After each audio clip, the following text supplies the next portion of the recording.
in their comp plans in relationship to 2050?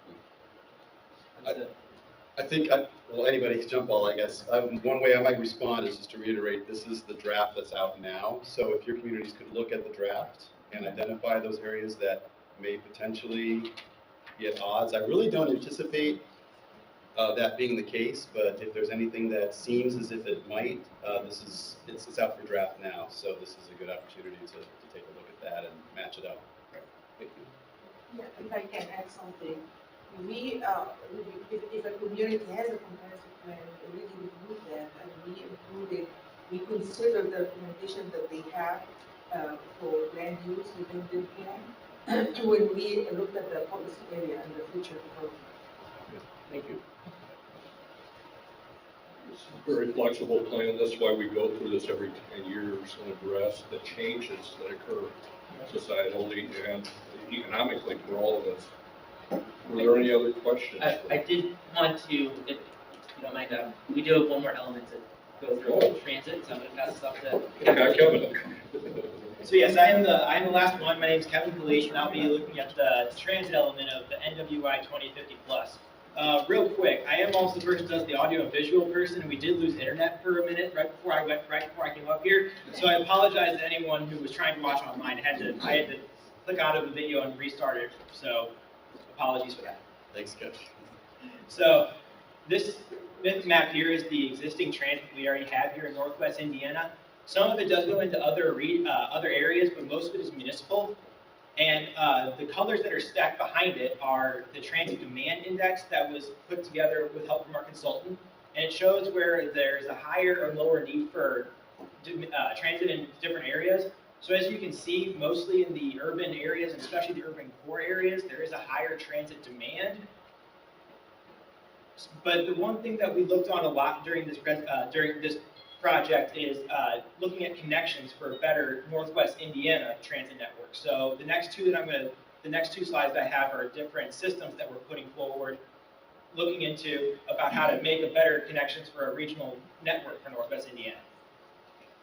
So this one here is called the grid system that we have a proposal for. And this one mostly is on major roads, as you can see there, Ridge Road, the purple there in the middle, 30, the green one on the bottom, Indianapolis, US 249. Roads like that is how this one is mostly, this is how this system mostly works. And it's going to require more buses because it'll be a more rapid system in which there won't be quite as many time transfers, but there'll be more buses and more frequency, which will do a better job of getting people where they need to go. So this one does connect a lot more communities, but with the need for more buses and more frequency, it is a lot more expensive to operate.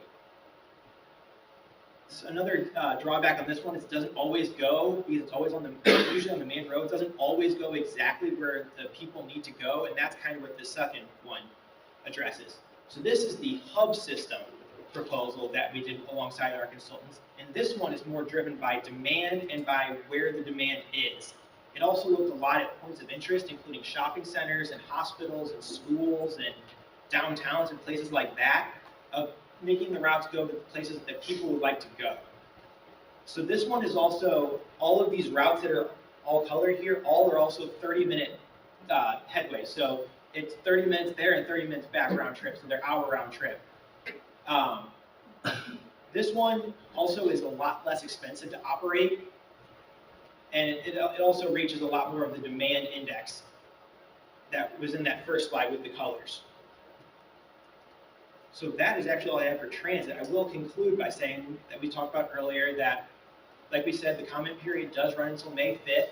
You can go online to nrfc.org/NWI-2050/ and look at all of the reports there. They're all laid out in their individual sections.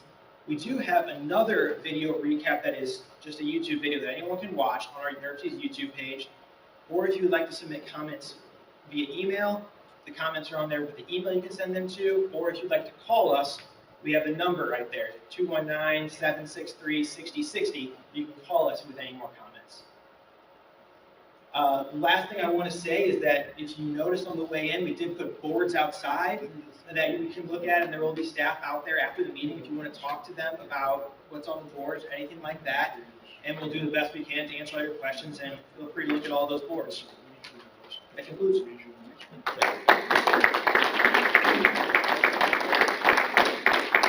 I just want to, as you can tell, they've just given you a brief overview of what's in the actual plan document, so if you want to dive deeper, to go online and look at those elements, and appreciate all the work that staff has put into throwing this together. As Kevin alluded to, Kevin Brightsky, this is a cyclical thing we have to undertake every so often for our federal requirements as an MPO, and it's always a massive undertaking by staff, and I just appreciate all the work that's gone into putting this together.